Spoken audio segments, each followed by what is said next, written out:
If you want to start wholesaling real estate, but you're stuck on how to talk to sellers, then make sure you stay tuned to the end of this video. Hey y'all, welcome back to my channel. If you are new here, I am the Pretty Girl Investor. I teach all things real estate. And before we jump into this video, make sure you hit that like and subscribe button. Turn your notification bell on to get the latest tips, resources, and strategies that actually work. In today's video, I'm breaking down what exactly to say to sellers so you can lock in and close deals like a boss. So mindset is very important before you're actually jumping on the call with the homeowner. If you focus on actually solving this seller's problem, then you'll have a better chance of actually getting the deal closed rather than focusing on how much money you're going to make from the deal. Homeowners can also sense when you're nervous or if you don't know what you're talking about. So keep in mind to stay calm and confident during the call. Remember that you are here to help the homeowner. The homeowner is in some type of distress, whether that is financially or whether that's the property is in some type of distress, but you are here to help. So the homeowner either wants your help or they don't want your help. Our job as wholesalers is to let the homeowner know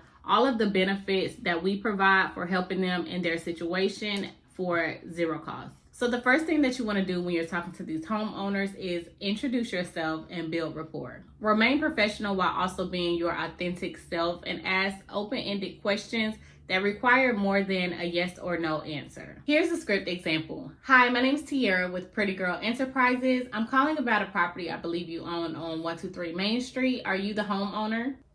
They're gonna say yes or no. Great, I see that you're selling 123 Main Street. Can you tell me more about the property's condition? And then they're gonna give you more information. We're listening more than we're talking because all our job is to do is ask the questions. They're gonna tell us everything we need to know. Now, you are going to have those homeowners who don't want to tell you anything. Those aren't motivated sellers. And honestly, we don't need to be talking to them. We're talking to people who are motivated, who want to change their situation, and who want to sell their properties fast. So the second part of talking to homeowners is gathering information using the 4 pillars. So we want to know the condition, motivation, timeline, and price.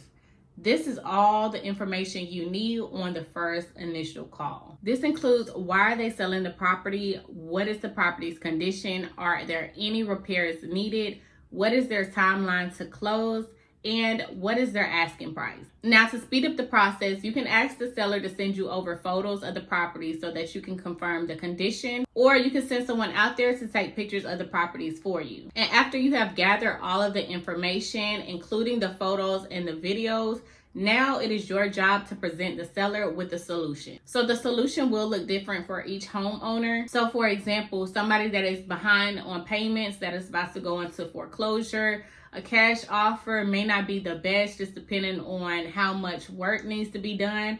You will need to get more creative with your offer, and that's where seller financing or subject to comes into play. Next is overcoming objections. So most homeowners feel like their property is worth way more than it actually is. So if they do want more for their property or feel like their property is worth way more than what you're offering, also make sure that you're presenting facts to them as well about how you came up with the offer that you presented. This can be done by showing them comparable properties in the area of similar properties that have been sold.